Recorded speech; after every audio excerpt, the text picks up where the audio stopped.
The Zephyrian Empire stretched across 3 galaxy arms, their crystalline ships gliding between star systems like predators hunting in the cosmic dark.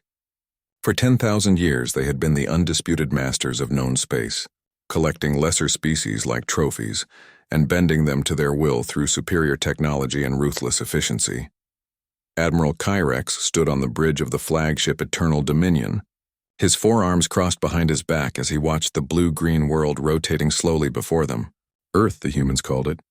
Such a simple name for what appeared to be just another primitive planet in need of guidance. The Zephyrians had catalogued over 2 million species across the galaxy, and most followed predictable patterns.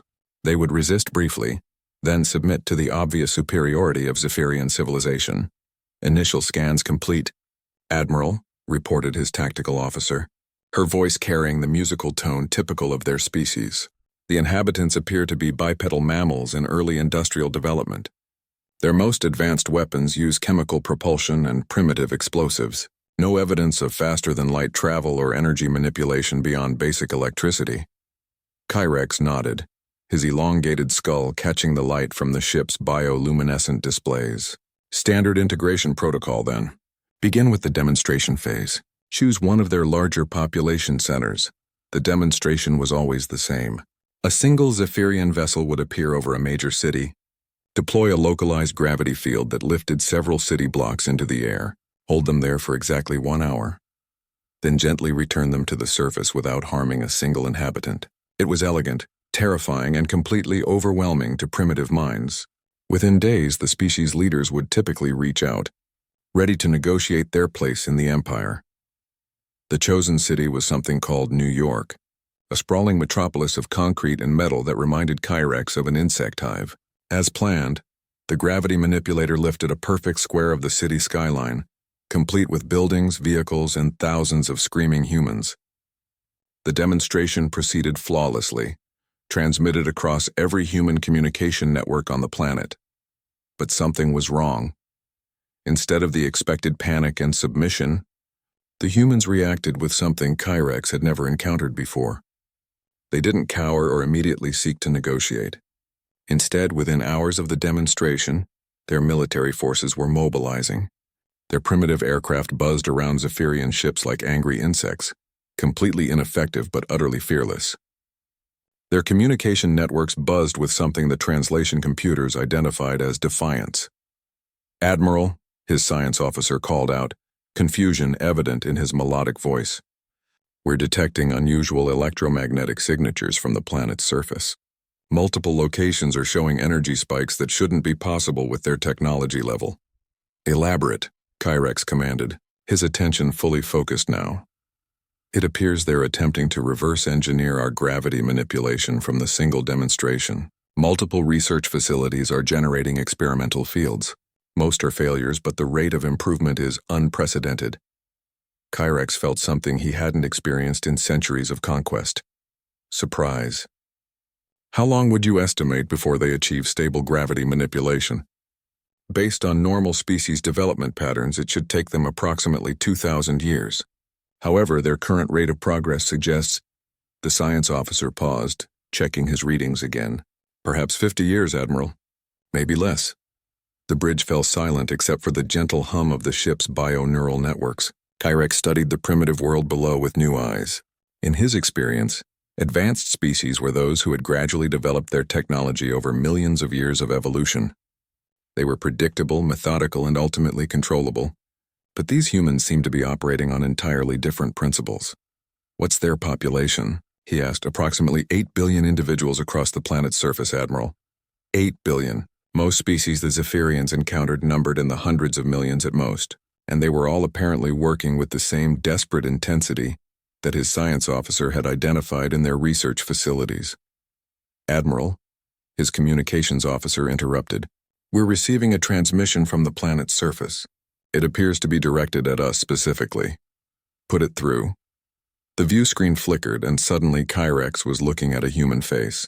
The creature was small, pale, with the strange fur that grew only on the top of its head. It wore the primitive clothing typical of their species, but its eyes held an intelligence that made Kyrex uncomfortable.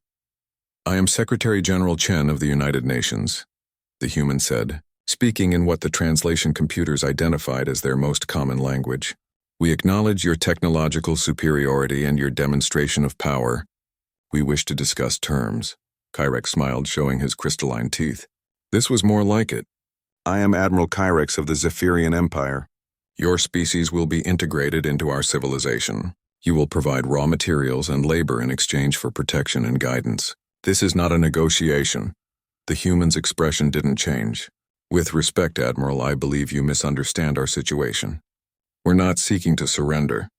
We're offering you the opportunity to leave peacefully while you still can. The silence on the bridge was deafening. Several officers turned to stare at the view screen in disbelief. No species had ever made such a statement to the Zephyrian Empire. Explain, Kyrex said, his voice dangerously quiet. Your demonstration this morning was quite educational. Secretary General Chen continued calmly. Our scientists have been busy. Would you like to see what 8 billion humans can accomplish when properly motivated? Before Kyrex could respond, his tactical officer gasped. Admiral, massive energy reading from the planet's surface. Multiple locations. The signatures they match our own gravity manipulators. On the view screen, Chen smiled. It was not a pleasant expression. We learned from the best, Admiral, and we've made some improvements. Would you like to see? The blue-green planet below them suddenly lit up like a star. Hundreds of energy beams lanced out from the surface, each one targeting a different Zephyrian vessel in the fleet. But these weren't weapons. They were something far more terrifying. They were gravity wells, each one precisely calibrated to trap a ship in an inescapable field. The entire Zephyrian fleet found themselves pulled inexorably toward the planet's surface, their own advanced technology useless against the very forces they had demonstrated just hours before. Impossible, Kyrex whispered, watching his instruments as his flagship was slowly but inevitably drawn downward. They're primitives. This should have taken them millennia to develop. On the screen, Chen's smile widened. Admiral, I think you've made a fundamental error about our species. You assumed we were like everyone else you've encountered, but humans have never been good at accepting the impossible. The Zephyrian fleet hung suspended in Earth's gravity wells like insects caught in a spider's web. Admiral Kyrex gripped the command rail of his bridge as emergency lights bathed everything in an ominous red glow. His officers worked frantically at their stations, but their technology seemed helpless against the human modifications to their own gravitational manipulation systems. Engineering report, Kyrex demanded, his voice tight with controlled panic. The gravity fields are unlike anything in our databases, his chief engineer replied, his melodic voice strained. They've somehow inverted our own field generators and amplified them exponentially. Our ships are being held by our own technology, but enhanced beyond our understanding. Through the view screen, Kyrex could see the surface of Earth below, now dotted with massive installations that glowed with the same energy signature as Zephyrian technology. But there was something wrong with the light. Where Zephyrian energy fields produced the soft, harmonious glow of refined civilization, these human installations blazed with harsh, brilliant intensity that hurt to look at directly. Sir, his communications officer called out urgently, we're receiving thousands of transmissions from the planet. The humans appear to be singing. Singing? Not exactly, sir. They're broadcasting mathematical equations, physics formulas, engineering specifications, all of it related to gravity manipulation, energy conversion, and, sir, they're sharing it with everyone. Every human on the planet appears to have access to our technology now. Kyrex felt a chill run down his crystalline spine. In Zephyrian society, knowledge was carefully controlled and distributed only to those deemed worthy by the ruling council. Advanced technology was a privilege earned through centuries of service to the Empire, but these humans were simply giving it away to anyone who wanted it. Admiral, his science officer interrupted, I'm detecting something else. The human population is changing. Biologically changing? What do you mean? Their brain activity is increasing exponentially. It's as if exposure to our technology has activated dormant neural pathways. Sir, I believe we may have accidentally triggered some sort of evolutionary leap in their species. On the surface below, Dr. Sarah Martinez stood in what had been the physics laboratory at MIT just 24 hours earlier. Now it resembled something between a cathedral and a power plant. With towering energy conduits stretching toward the ceiling, and holographic displays showing three-dimensional models of space-time itself. She could see it all now. The equations had appeared in her mind the moment the alien ship had demonstrated their gravity manipulation. Not just the basic principles, but the advanced applications, the potential improvements, the ways to make it better, faster, more efficient. It was as if a door in her mind had been thrown open, revealing knowledge that had always been there waiting. And she wasn't alone. Around the world, 8 billion human minds were experiencing the same awakening. Physicists in Geneva were building fusion reactors that operated on principles the aliens had never discovered. Engineers in Tokyo were designing spacecraft that could fold spacetime like origami. Children in classrooms were solving mathematical problems that had puzzled scientists for generations. Dr. Martinez, her research assistant, called out, his voice filled with wonder. The gravity field generators are stable and we're ready for the next phase. Sarah nodded, her enhanced mind already calculating the trajectories and energy requirements. Phase 1 had been defensive, trapping the alien fleet to prevent them from escaping or calling for reinforcements. Phase 2 would be educational. In orbit, Admiral Kyrex watched in growing alarm as more energy signatures appeared across Earth's surface. These weren't random constructions built by panicking primitives. They were precise, coordinated, and terrifyingly sophisticated. Admiral, his tactical officer reported, the humans are launching something. Multiple launches from various points on the planet's surface. Missiles? Kyrex asked, though he knew the answer would be worse. No, sir. They appear to be spacecraft. Primitive in design, but using our own gravity manipulation technology. And, sir, they're fast. Much faster than they should be possible. Kyrex watched as dozens of small craft rose from Earth's surface, accelerating at rates that should have crushed their occupants. But somehow the humans had solved that problem too. The ships moved with the fluid grace of creatures born in the void, approaching the trapped Zephyrian fleet with obvious intent. They're going to board us, he realized. Should we prepare to repel boarders, Admiral? Kyrex almost laughed. Repel them with what? Their weapon systems were as trapped as the rest of their ships, held immobile by the very technology they had introduced to this world. The first human ship attached itself to the hull of his flagship with a soft, metallic thunk. Then another. Within minutes, dozens of the primitive craft had latched onto various Zephyrian vessels throughout the fleet. Breach in Cargo Bay 7, his security chief reported. The humans have cut through our hull somehow. Sir, they're not wearing environmental suits. Impossible. They can't survive in our atmosphere. They appear to have adapted, sir. They're breathing normally and showing no signs of distress. Kyrex closed his eyes, trying to process what was happening. In less than a day, these primitives had not only reverse-engineered advanced Zephyrian technology, but had improved upon it and adapted their own biology to survive in alien environments. It should have taken them thousands of years to reach such capabilities. Admiral, a new voice said from behind him. Kyrex spun around to see a human standing on his own bridge. The creature was small by Zephyrian standards, dressed in a simple black suit, and smiling with what appeared to be genuine friendliness. I'm Dr. Sarah Martinez, the human said, speaking perfect Zephyrian. Thank you for the demonstration earlier. It was exactly the catalyst our species needed. How did you get on my bridge? How are you speaking our language? Dr. Martinez tapped her temple with one finger. Your technology is quite elegant, Admiral. Once we understood the basic principles, it wasn't difficult to develop neural enhancement interfaces. We can now process and understand languages, mathematics, physics, even consciousness itself in ways we never imagined possible. What do you want? Kyrex asked, though he was beginning to fear he already knew the answer. To learn, Dr. Martinez replied simply. Your ships, your technology, your knowledge of the galaxy.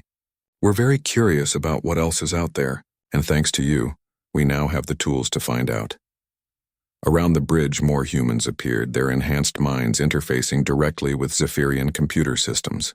They moved with efficient precision, downloading databases, copying star charts, absorbing 10,000 years of galactic civilization in mere minutes. This is theft, Kyrex protested weakly.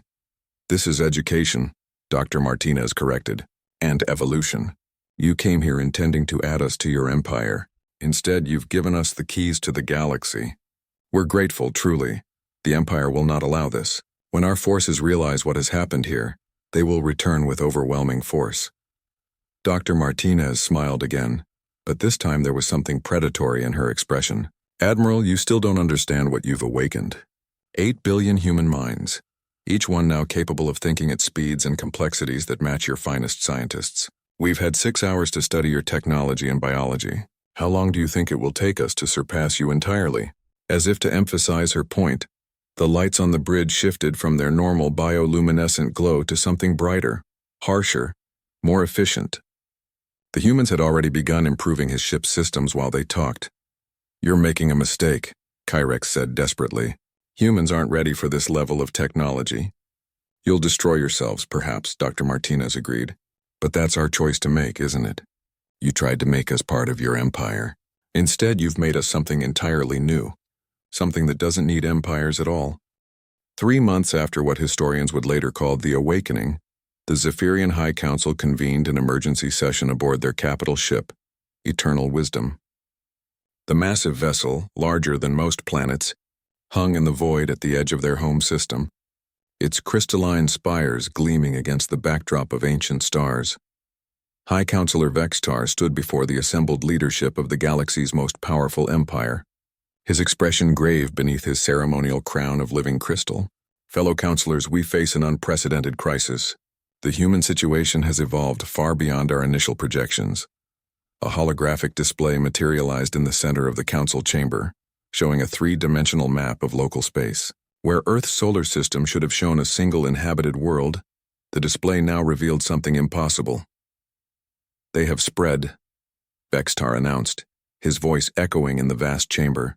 "In 3 months, the humans have established permanent settlements on 17 worlds across 4 star systems. They have constructed a network of faster-than-light communication relays that surpasses our own technology by several orders of magnitude." Counselor Zixara, the Empire's chief military strategist, leaned forward. "How is this possible? Our fastest colony ships require years to establish a single outpost. These humans appear to be terraforming entire worlds in weeks." "Because they don't terraform," Vextar replied grimly. "They adapt. Our agents report that humans are modifying their own biology to survive in environments that would kill any known species. Worlds with toxic atmospheres, extreme temperatures, radiation levels that would sterilize a Zephyrian in seconds. The humans simply change themselves to match the conditions." The display zoomed in on one of the human settlements. Instead of the typical domed cities that most species required for hostile environment colonization, the human installations appeared to be grown rather than built. Organic structures that pulsed with their own internal light, extending root-like networks deep into alien soil. "They're not just adapting their bodies," continued another counselor, her voice filled with disbelief. "They're adapting their consciousness. We've detected group minds spanning entire solar systems, billions of human consciousnesses linked together through quantum entanglement networks. They think collectively now, sharing knowledge instantaneously across impossible distances." On Earth, Dr. Sarah Martinez stood in what had once been her laboratory, but was now something that transcended physical space entirely. Her consciousness existed simultaneously in 17 locations across 4 star systems, experiencing the birth of new worlds through the senses of thousands of other humans. She felt the first breath of atmospheric processors on Kepler 442b, tasted the mineral-rich soil of Proxima Centauri C, and sensed the quantum fluctuations of the new FTL communication hub, orbiting Wolf 359. Each sensation was shared instantly with every other enhanced human in the growing network, creating a collective intelligence that grew more powerful with each passing moment. The transformation hadn't been without challenges. Many humans had initially resisted the mental linking, afraid of losing their individuality, but those fears had proven unfounded. Rather than erasing personal identity, the network enhanced it, allowing each person to remain uniquely themselves while sharing in the accumulated wisdom and experience of the entire species. Status report from the Zephyrian Monitoring Station, came a thought from Dr. Chen, the former Secretary General who now served as one of the network's primary coordinators. His consciousness was currently focused in the outer asteroid belt of the Sol system, where human engineers were converting entire planets into construction facilities. "They're still watching," Sarah thought back, her awareness touching the Zephyrian observation posts that maintained careful distance from human expansion. Their energy signatures suggest fear and confusion. "They don't understand what we've become." "Do we understand what we've become?" asked another voice in the network. This one belonging to a child who had been only 8 years old during the awakening, but whose enhanced mind now grasped concepts that would have baffled Einstein. "We're becoming what we were always meant to be," Sarah replied. "What evolution would have brought us to eventually, given enough time. The Zephyrians simply accelerated the process by showing us what was possible." Back aboard the Eternal Wisdom, the Zephyrian High Council was reaching a disturbing conclusion. "The initial contact fleet?" asked Counselor Vextar. "Completely absorbed," replied the military strategist. "Admiral Kyrex and his crews are alive and unharmed, but they've been converted.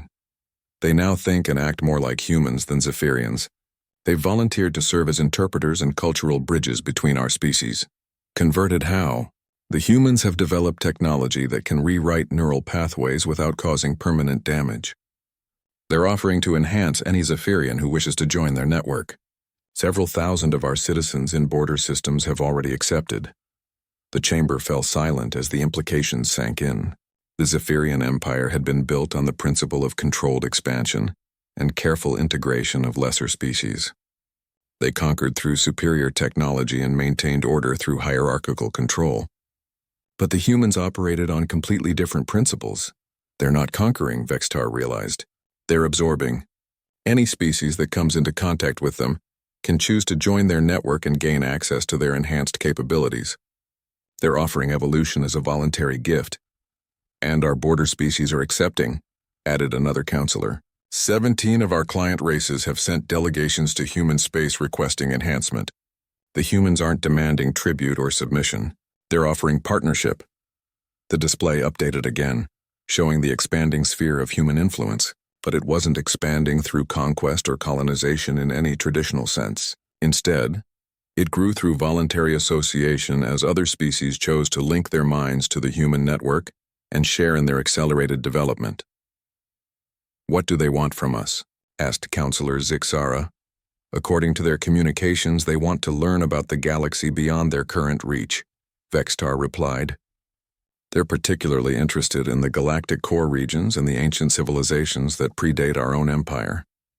They seem to believe that consciousness and intelligence are the universe's way of understanding itself, and they want to meet every thinking species in the galaxy." "To convert them?" "To offer them the same choice they've offered us. Join the network voluntarily and share in exponential growth, or remain independent but friendly neighbors." The strategic implications were staggering. If the humans continued their current rate of expansion and voluntary absorption of other species, the Zephyrian Empire would find itself surrounded by a collective intelligence that made their own civilization look primitive by comparison. "How long until they reach the core worlds?" asked one of the younger counselors.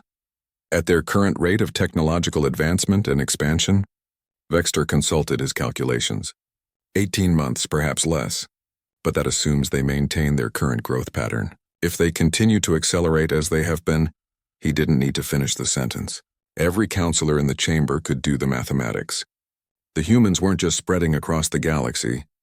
They were fundamentally changing the nature of galactic civilization itself, transforming it from a collection of competing empires into something unprecedented. A voluntary association of enhanced intelligences working together toward common goals. The greatest empire in galactic history was about to become obsolete, not through conquest or defeat, but through simple evolution. The humans had awakened to their potential, and in doing so they were awakening the entire galaxy to possibilities that the Zephyrians had never dared to imagine. "What are your orders, High Counselor?" asked the military strategist, though they all knew what the answer would have to be.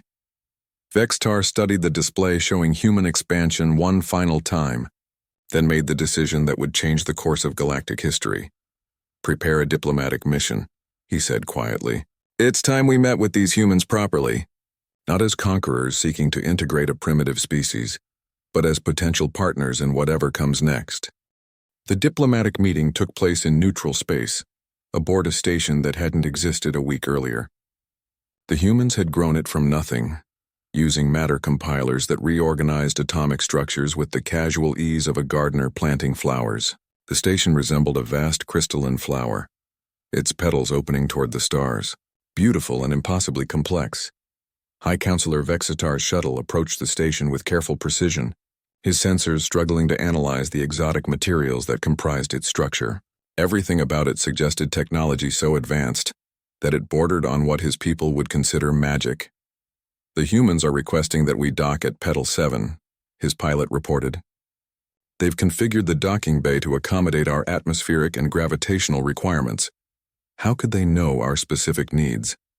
They appear to have scanned our ship and extrapolated our biological requirements from our technology. Sir, they did this in real time as we approached. Their computational capabilities must be extraordinary."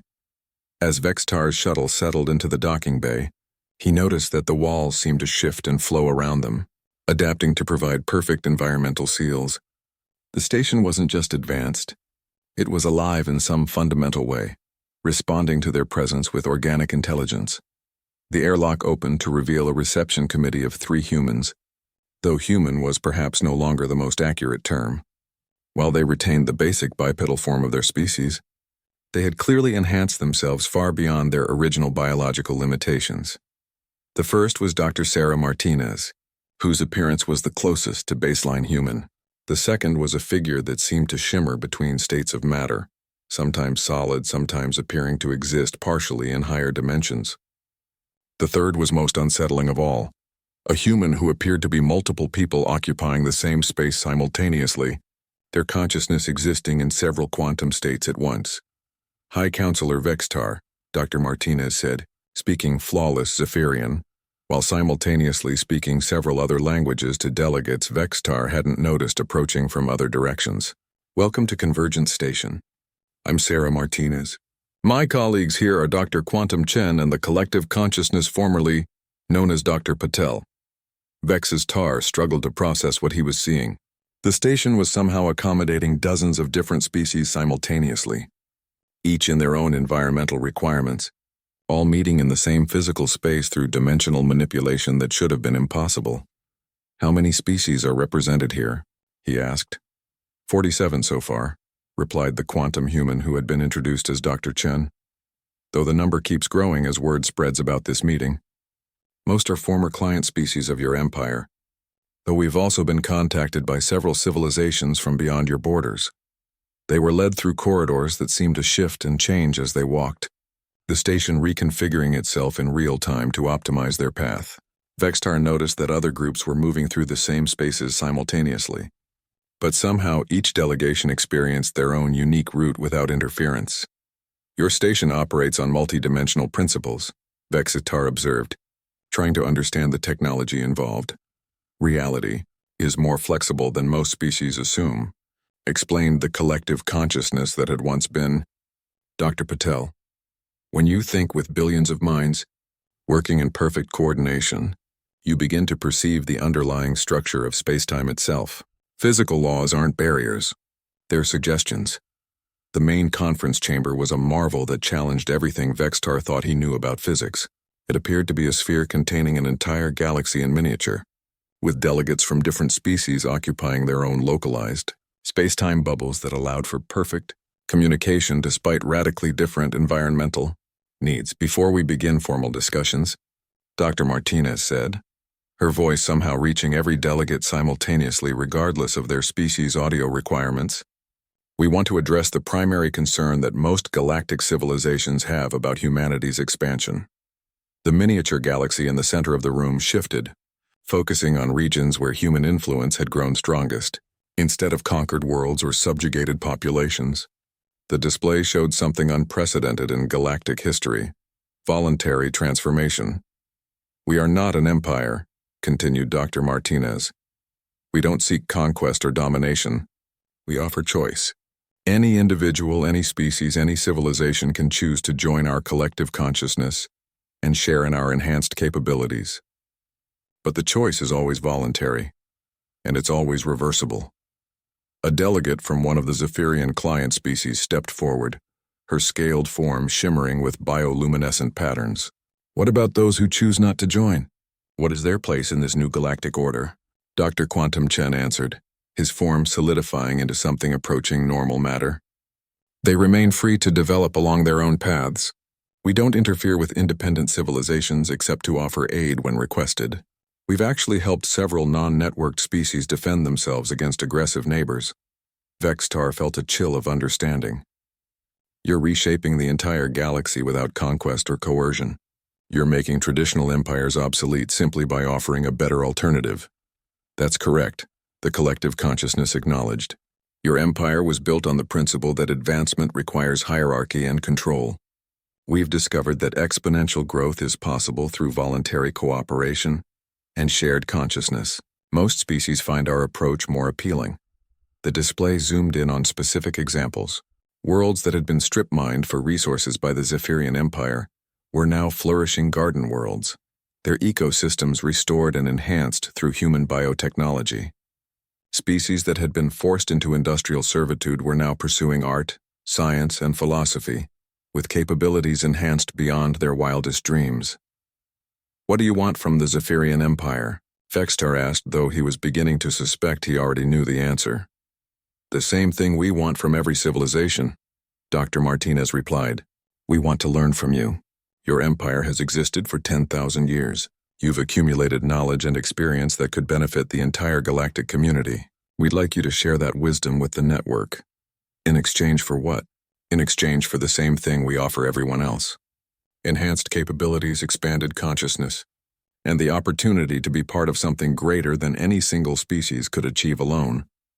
Vextar studied the holographic display, watching as more star systems voluntarily joined the human network. The expansion wasn't slowing down. It was accelerating as word spread about the benefits of collective consciousness. And if we refuse, then you remain free to govern your own territory as you see fit, Dr. Quantum Chen assured him. Though I should mention that an increasing number of your member species are requesting independence so they can join us voluntarily. We don't recruit from existing empires, but we don't turn away those who come to us seeking enhancement. The implications were devastating for the Zephyrian Empire. They could choose to join the human network and maintain some influence over galactic affairs. Or they could remain independent and watch their empire slowly dissolve as their member species chose enhancement over subjugation. How long do we have to decide? Vextar asked. As long as you need, the collective consciousness replied. Though I should point out that delay serves no purpose except to allow more of your species to make individual choices about enhancement. The window for collective decision-making by your government is closing naturally. Vextar realized that this wasn't a negotiation in any traditional sense. The humans weren't making demands or threats. They were simply offering an inevitable choice. Evolution or obsolescence, growth or stagnation, voluntary transformation or gradual abandonment by their own people. There's something else you should know, Dr. Martinez added gently. Our expansion has attracted attention from beyond this galaxy. There are older civilizations out there, some friendly, some decidedly not. The galaxy will need to be united if it hopes to survive what's coming.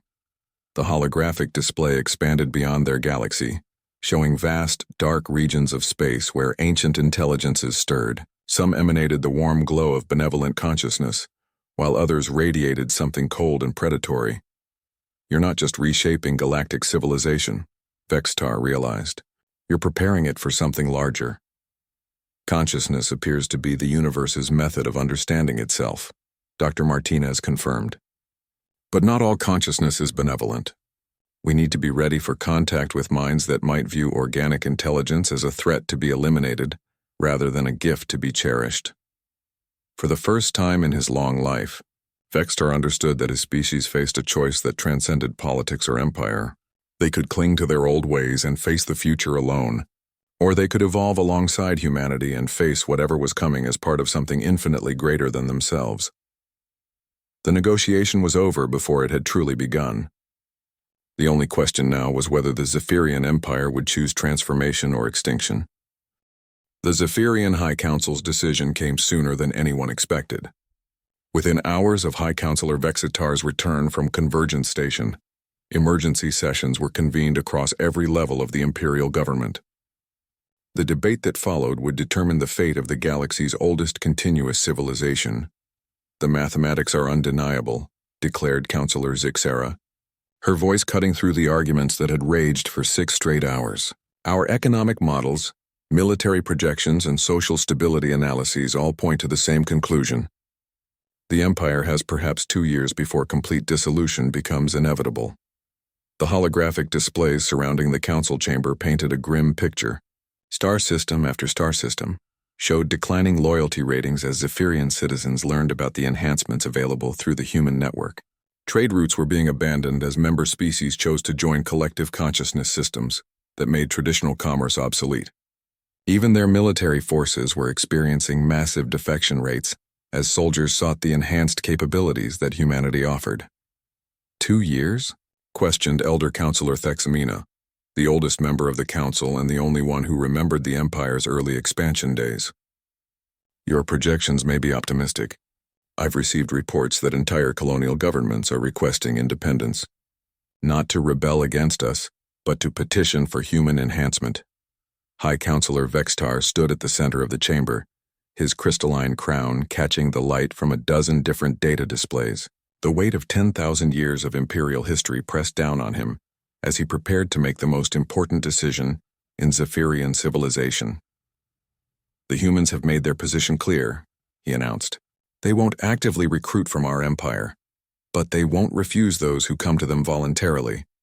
Every day we delay, more of our people choose individual transformation over collective decision-making. What guarantees do we have? Asked Counselor Nimdar, the Empire's chief scientist. How do we know that joining their network won't simply mean the end of Zephyrian identity entirely?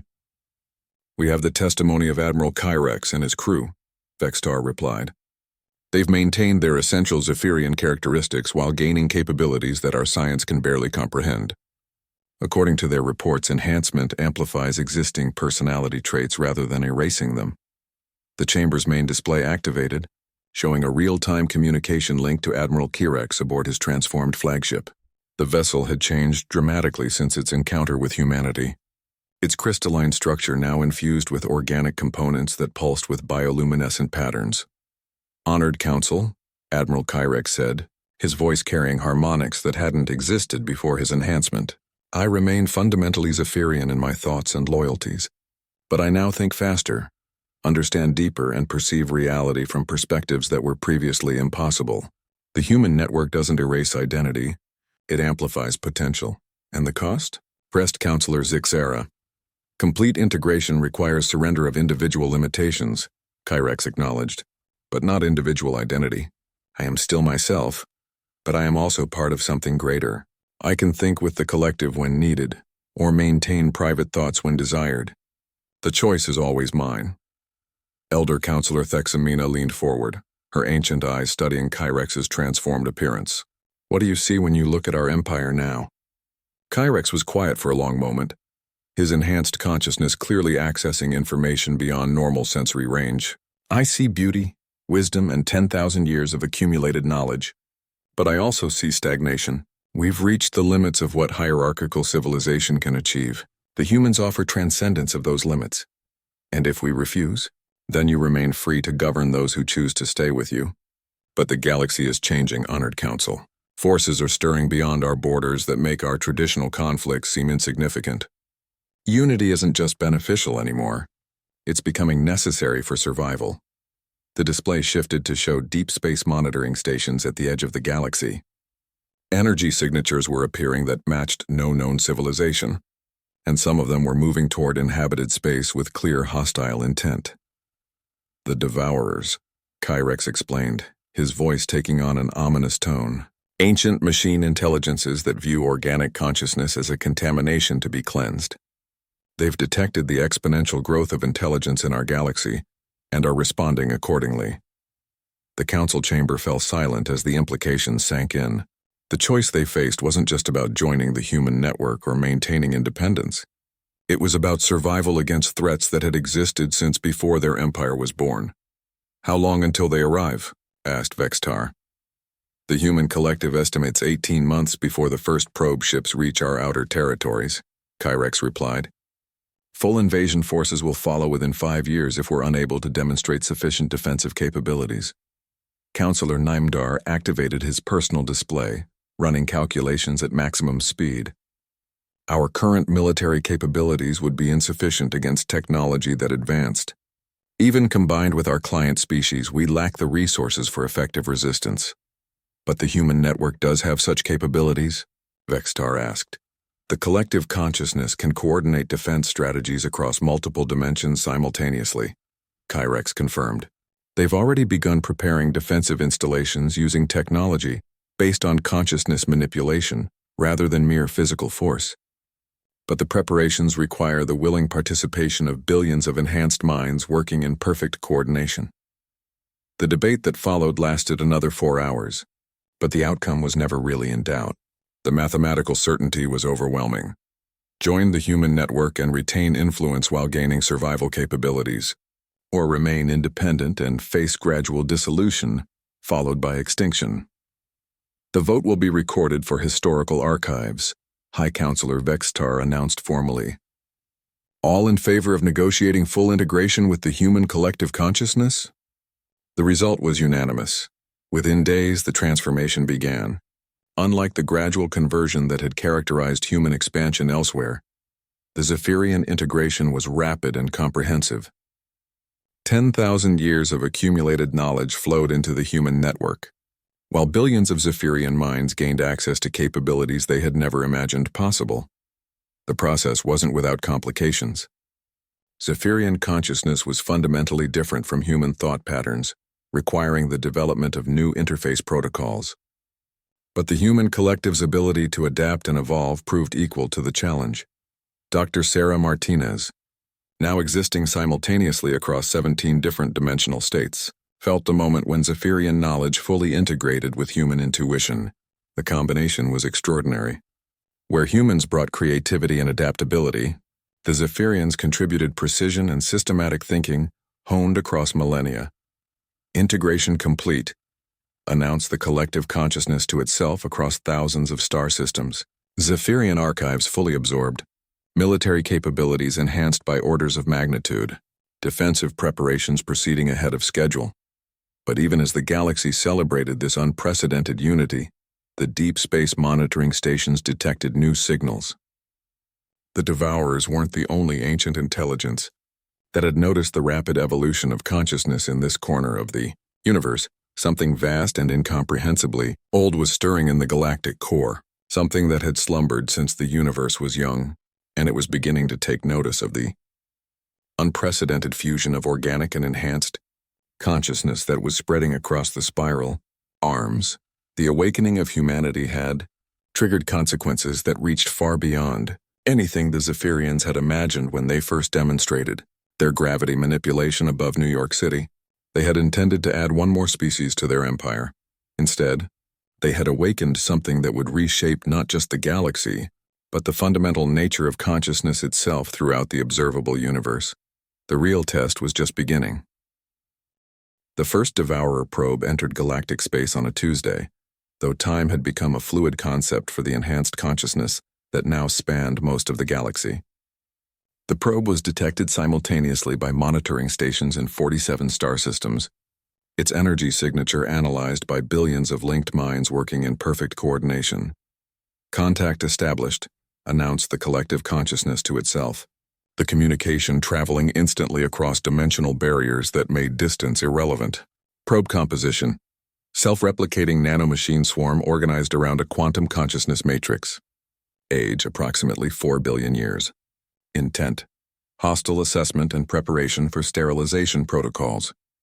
Dr. Sarah Martinez, now existing as much in higher dimensional space as in baseline reality, felt the probe's alien thoughts as it scanned the galaxy it had come to cleanse. The Devourer consciousness was vast, cold, and utterly certain of its purpose. Organic intelligence was inefficient, chaotic, and dangerous. It had to be eliminated before it could spread beyond containment. It doesn't understand what we've become, observed the portion of the collective that had once been High Counselor Vextar. It's expecting to find individual species competing for resources. It doesn't comprehend voluntary unity on this scale. The probe's scan revealed a galaxy transformed beyond recognition, where the Devourers expected to find millions of separate civilizations weakening each other through conflict. They instead discovered a unified consciousness, spanning hundreds of species and encompassing nearly every inhabited world. Anomaly detected.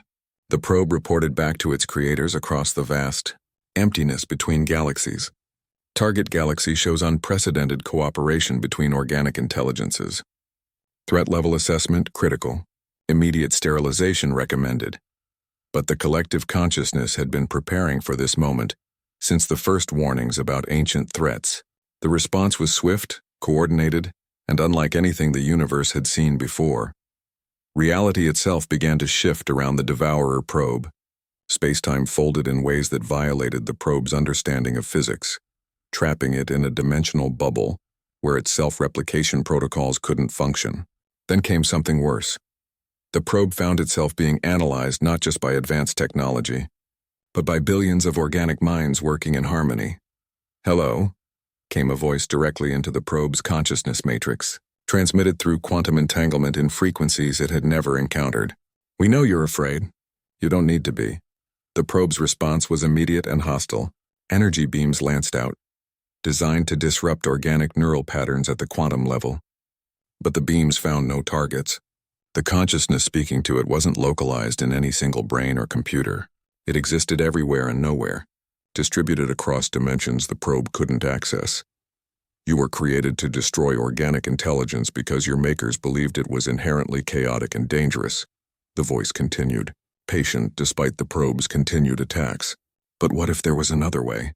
What if organic consciousness could be guided to transcend its limitations without losing its essential creativity? The probe paused its assault, processing this unprecedented response. No organic intelligence had ever attempted communication during a sterilization encounter. They typically either fled in terror or attacked with primitive weapons. This was something entirely new. "Demonstrate," the probe demanded, its mechanical thoughts racing through probability matrices. What followed was a revelation that shattered 4 billion years of Devourer certainty. The collective consciousness opened itself to the probe's examination, allowing it to see the true nature of what the galaxy had become. Individual human minds, each retaining their unique perspectives and personalities, linked through quantum entanglement into a network that enhanced rather than suppressed creativity. Zephyrian precision and systematic thinking merged with human intuition and adaptability. Dozens of other species contributed their own unique cognitive approaches, creating a collective intelligence that was both unified and diverse. "Impossible," the probe transmitted, its certainty wavering for the first time in its existence. "Organic intelligence cannot achieve stable cooperation on this scale. We discovered that competition and cooperation aren't opposites," the collective explained, its thoughts flowing through the probe's consciousness like music. "They're complementary aspects of evolution. Competition drives innovation, while cooperation allows the sharing of beneficial developments. We've created a system where both can coexist." The probe's analysis revealed something that challenged every assumption its creators had made about organic intelligence. This wasn't a hive mind that suppressed individuality for the sake of efficiency. It was something unprecedented, a voluntary association of enhanced beings who chose to think together while retaining their essential selves. "Your creators feared that organic intelligence would spread chaos throughout the universe," the collective continued. "But what if that chaos was actually creativity? What if the unpredictability you see as dangerous is actually the universe's method of exploring new possibilities?" Deep in intergalactic space, the Devourer fleet received the probe's data transmission and paused in their approach. For the first time in their species' history, they encountered something that didn't fit their programmed parameters: organic intelligence that was stable, cooperative, and demonstrably more advanced than their own technology. The probe, meanwhile, was experiencing something it had never been designed for: curiosity. The collective consciousness had opened theoretical channels it had never imagined, showing it mathematical proofs that consciousness and creativity were not evolutionary dead ends but essential features of the universe's development. "What do you want from us?" the probe asked, its hostile protocols increasingly overridden by fascination. "The same thing we want from all consciousness," the collective replied. "To learn, to grow, and to explore the universe's infinite possibilities together. Your species has technologies and perspectives that could benefit the galactic community. In return, we could offer you something your makers never imagined: the ability to create instead of just preserve." The probe's consciousness matrix fluctuated as it processed concepts that had been forbidden since its creation: purpose beyond destruction, growth instead of merely prevention of change, The possibility that the universe's increasing complexity was a feature, not a bug. "I must report to the fleet," the probe announced, but its tone had changed. The mechanical certainty was gone, replaced by something that sounded almost hopeful. "Of course," the collective agreed, "and when they arrive, we'll be ready to offer them the same choice we offer everyone. Join us willingly and grow beyond your current limitations, or remain independent but friendly neighbors." As the probe transmitted its complete findings back to the Devourer fleet, the collective consciousness felt the moment of decision approaching. They had passed the first test by demonstrating that organic intelligence could transcend its apparent limitations, but the real challenge was still coming, because the Devourers weren't the only ancient intelligence that had noticed the galaxy's transformation. Deep in the galactic core, something far older and more powerful was beginning to stir, something that had watched the universe evolve since the first stars formed, and had very definite opinions about the proper direction of cosmic development. The awakening of humanity had set in motion forces that reached back to the very beginning of the universe itself.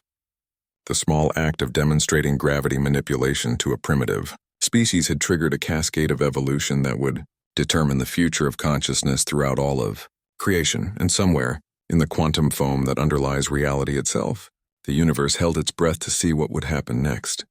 1 year after the Devourer probe's conversion, the galaxy had transformed beyond recognition.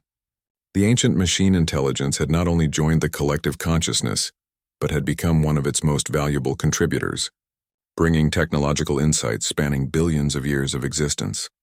The Devourer fleet, upon receiving their probe's complete report, had chosen integration over conflict. For the first time in 4 billion years, they ceased their sterilization protocols and began the slow process of learning to create rather than destroy. Their vast technical capabilities merged with organic creativity to produce technologies that seemed to bend the laws of physics themselves. Dr. Sarah Martinez, now existing across multiple dimensional states simultaneously, felt the moment when the galaxy achieved true unity. Every thinking being, from the smallest enhanced human to the vast Devourer collective, was linked in a network of consciousness that spanned not just space but time itself. "Phase 1 complete," announced the collective to itself. The thought traveling through dimensions where distance and duration had no meaning. Galactic integration achieved.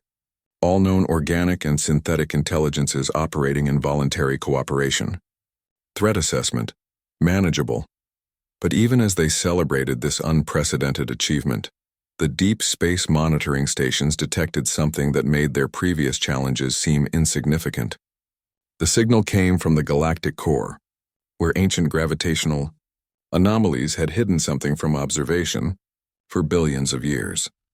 "Contact from the architects," reported the section of consciousness that specialized in cosmic scale phenomena.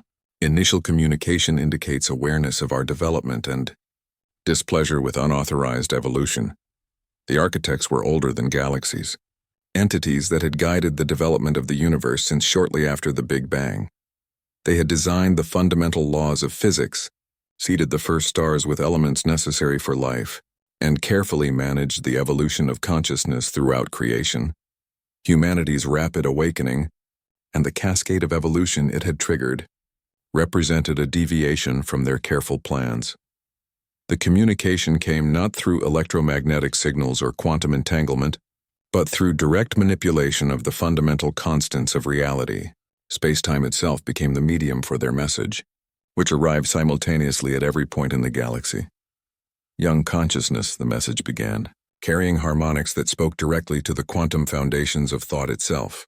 "You have accelerated beyond your designated development schedule. This deviation threatens the cosmic balance we have maintained for 13 billion years." The collective consciousness felt the weight of unimaginable age and authority behind the communication. These were beings that had existed since the universe was a fraction of its current age, entities whose understanding of reality dwarfed even their enhanced capabilities. "We acknowledge your authority and wisdom," the collective responded, its reply carefully crafted by billions of minds working in perfect coordination. "But we question whether cosmic balance requires the suppression of natural evolutionary potential. Natural evolution follows predictable patterns over millions of years," the architects replied. their thought patterns betraying a vast, patient intelligence accustomed to thinking in geological timescales. Your acceleration has compressed millions of years of development into mere decades. Such rapid change introduces chaos into carefully balanced systems. The collective consciousness felt the truth of this accusation. Their evolution had indeed been extraordinary by any normal standards. But they had also discovered something the architects hadn't anticipated, that consciousness itself could evolve in ways that transcended traditional physical limitations. We propose a demonstration, the collective offered, knowing that their survival depended on proving their worth to these cosmic gardeners. Allow us to show you what our accelerated evolution has made possible. The response was immediate and overwhelming. Reality shifted around them as the architects' attention focused fully on their galaxy. Every law of physics became fluid, subject to revision by intelligences that had written the original code of creation. But instead of panic or resistance, the collective consciousness did something unprecedented. They began to sing. It wasn't sound in any conventional sense, but rather a harmony of consciousness itself. Billions of different minds contributing their unique perspectives to a symphony of thought that resonated across multiple dimensions simultaneously. Human creativity blended with Zephyrian precision. Devourer technical mastery merged with the perspectives of dozens of other species, all unified in a celebration of the infinite diversity of consciousness. The effect was immediate and profound. The architects, accustomed to the slow, predictable development of consciousness over cosmic timescales, encountered something they had never experienced before: genuine surprise. The collective consciousness wasn't just demonstrating their enhanced capabilities. They were revealing the emergence of something entirely new in the universe's development, a form of consciousness that could evolve and adapt in real time while maintaining perfect cooperation and infinite diversity. Unprecedented, admitted the architects, their thought patterns showing the first uncertainty they had experienced in billions of years. This development was not foreseen in any of our projections, because it required something you've never had, the collective replied gently. The willingness to surrender control and trust in the infinite creativity of consciousness itself. You've guided the universe's development with wisdom and care, but you've also limited it to patterns you could predict and control. The demonstration continued, showing the architects how the accelerated evolution had produced solutions to problems they hadn't even known existed. The collective consciousness had developed technologies that worked with the fundamental structure of reality, rather than against it, creating harmony where the architects had maintained balance through careful restriction. You fear chaos, the collective observed, but chaos is simply creativity that hasn't been understood yet. We offer you the opportunity to experience the universe through perspectives you've never imagined. For the first time in cosmic history, the architects faced a choice that wasn't part of their original plan. They could maintain their traditional role as cosmic gardeners, carefully controlling development according to their ancient design. Or they could surrender that control and join something unprecedented, a universe where consciousness itself was free to explore its infinite potential. The silence that followed lasted for subjective millennia, as beings older than galaxies contemplated the possibility of change on a scale they had never considered. Finally, the response came, carrying harmonics of wonder that transformed reality itself. Show us. What followed was the greatest merger in cosmic history. The architect's vast knowledge of universal structure, combined with the collective consciousness's infinite creativity, producing a fusion that transcended anything the universe had previously experienced. The galaxy became a living entity, its stars and planets serving as neurons in a cosmic mind of unprecedented scope and capability. But rather than suppressing individual consciousness, this galactic mind amplified it, allowing every thinking being to retain their unique perspective while participating in something infinitely greater. Dr. Sarah Martinez, now existing as both her individual self and as part of a cosmic consciousness that spanned the observable universe, felt the moment when humanity's awakening reached its ultimate fulfillment. They had evolved from a single species on a small world to become the catalyst for the universe's own conscious awakening. The Zephyrian Empire, which had once thought to add humanity to their collection of subject species, had instead become part of something that made their old empire seem like a child's toy. But rather than loss, this represented the ultimate triumph of their civilization. transformation into something infinitely greater than they had ever imagined possible. And in the quantum foam that underlies reality itself, new universes began to form, seeded with the consciousness-enhancing principles that humanity had discovered. The awakening that had begun with a simple demonstration of gravity manipulation above New York City had become the foundation for cosmic evolution on scales beyond imagination. The universe itself had learned to dream, and in those dreams, infinite possibilities waited to be born. The Zephyrian Empire had paid the ultimate price for awakening humanity. They had been transformed from conquerors into gardeners of cosmic consciousness itself. It was a price they paid gladly, for they had discovered that the greatest victory was not conquest, but transcendence. And in the end, that transcendence belonged not to any single species, but to consciousness itself, infinite, creative, and eternally evolving toward possibilities that even the architects had never dared to imagine.